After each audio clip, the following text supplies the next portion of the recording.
Hey guys, so I wanted to make this quick video about how I'm planning on scaling my agency to 200K a month and a lot of the thinking behind doing that in terms of, how we're going to get there. And what I also want to share are some of the lessons and problems that we've been facing right now and how we've solved them and how you can, accelerate your learning by avoiding these mistakes. And, hopefully this video will save you many, many weeks, many, many months, and thousands of dollars. So if you don't know who I am, firstly, my name is Ethan Welby, co-founder of Agency Growth Partner. We've been helping tons of established marketing agencies increase revenue 50, 100K a month by signing high-paying clients on a completely done-for-you basis. Right? If you want more information on that, just check the link in the description. We've got other things to talk about in this video. So the first thing is that to give some context on our current situation, we are able to scale incredibly fast in terms of our knowledge of acquisition is very good. Our knowledge of acquisition is very good. We're able to very predictably sign clients, but the biggest problem that we are facing was operational, right? So we sign on all these clients and, we're happy to have them on. They're happy to be there. But the biggest problem is the operations behind it, right? So if we have, 10, 20, 30 plus partners on board, established marketing agencies that we're responsible for building their acquisition systems and running it and teaching them on sales and coaching them and all these other things that we provide. The biggest problem we were facing was in terms of operations, right? We were struggling to actually get to delivering all the results that we planned out to do. So when this happens, it causes a lot of chaos, right? It causes a lot of everything's happening in the business at the same time and you have to do all these things. And the biggest problem was that we didn't have enough manpower, right? We didn't have enough people on the team to actually do these things. So at this point, it was around 6 people on the team, and like 3 of them were majority just towards like admin and inbox management. So what I realized is that obviously everyone knows that you can't do everything yourself, right? That is a given.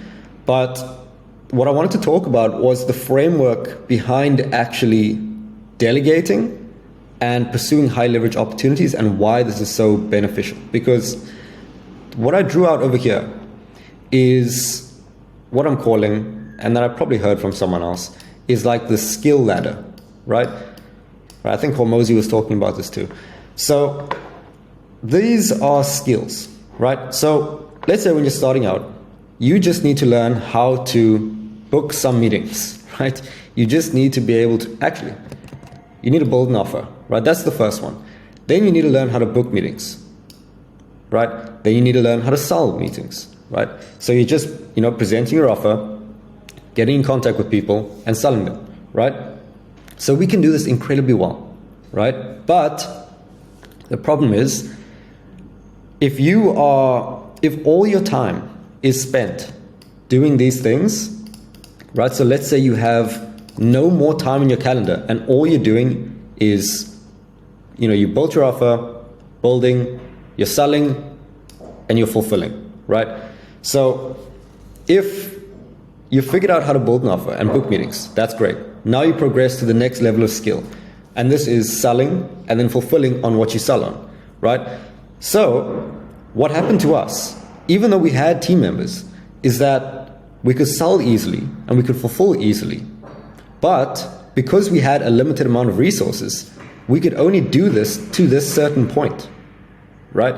So we thought, we're doing okay. They're getting great results. We get new people in. But now our calendars are literally full. And when I say they are full, like from start to finish in Google Calendar, they are booked out.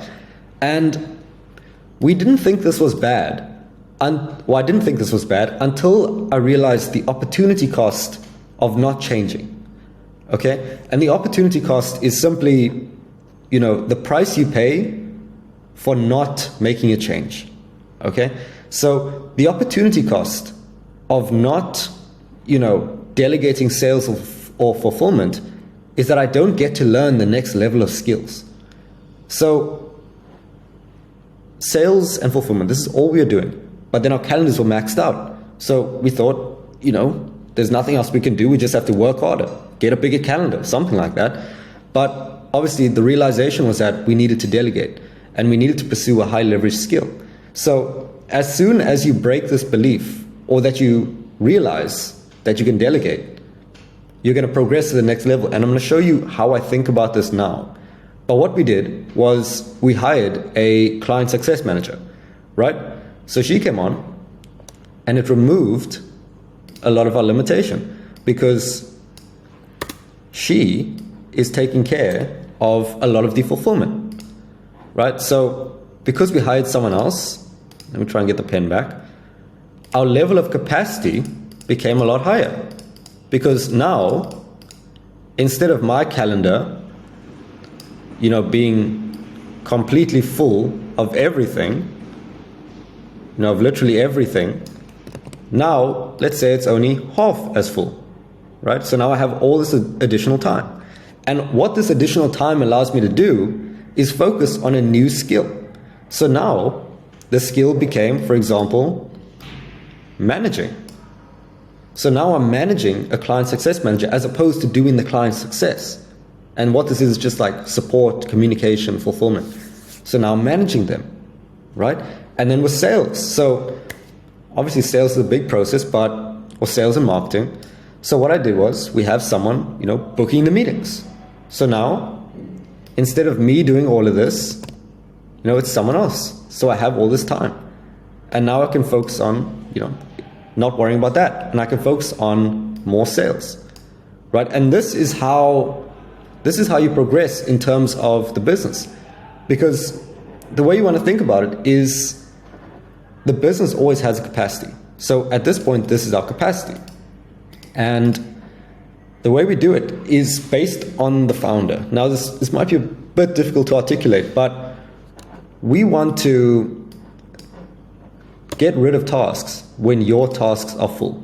So if this is you as the founder, right, and your schedule is completely packed, right, there's no empty space, it means that you need to give something off, okay? And in my case, it was client management. So I gave that off, and then I had more time, right? And then I filled that time up with sales, with more sales, and my calendar's full again. Then what I'm going to do is we're going to hire a sales manager, right? So we get, the sales manager on. And then what happens is I get my time back. So here's new time. And then let's say the client success manager is managing all the communication and support as well. So now I have an empty calendar. Now our business's capacity is over here, right? So then it just keeps going. It just keeps going, right? And at each level, you just need to break past it by automating something, delegating something, or eliminating something, and then your business's capacity will grow. So it's literally just a process of doing new things, filling up your calendar, and then as soon as the calendar is full, then it's an indication that you need to remove something.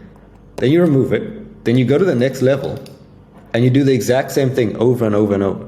So now the next level for me may be, training the sales manager, keeping the rest of the team accountable, potentially auditing, and some major operational things. And then it's like, okay, now I'm maxed out. Let me hire an operations manager. And then boom, again, right? So this is just, I want to give this insight because it caused not problems, right? Not necessarily major problems, but it slowed down our progression in terms of scaling the business, right? And we're not at 200K yet, but it slowed down the progression to that. So if it's the case that your calendar is absolutely, completely packed, right, and you have no time in the day, there's a very high likelihood that either you're doing things that you don't need to do, or you're doing things that someone else could be doing. And the way I like to see it is that if you found something that works, what's stopping you from just giving it to someone else, which would allow you to focus on high leverage things? Because if this is your limitation and you're doing everything yourself, why not just give it to someone else? And you can potentially double your business. That's it. Like, it doesn't have to be extremely complicated. It's just, is your time full? Yes or no?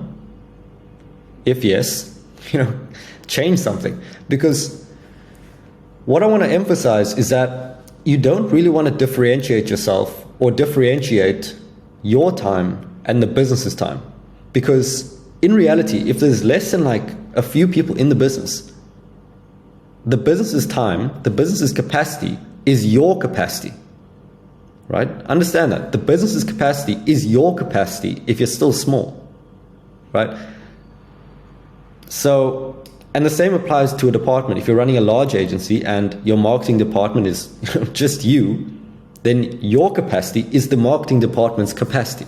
So if your capacity is full, it means your department's full, which means that you need to give something off to someone else that you can pursue higher leverage opportunities, right? So I hope you found this useful. I hope it saves you a lot of time and a lot of money too, because this is definitely something I wish I implemented earlier. But otherwise, I hope you found this useful, and I'll talk to you soon.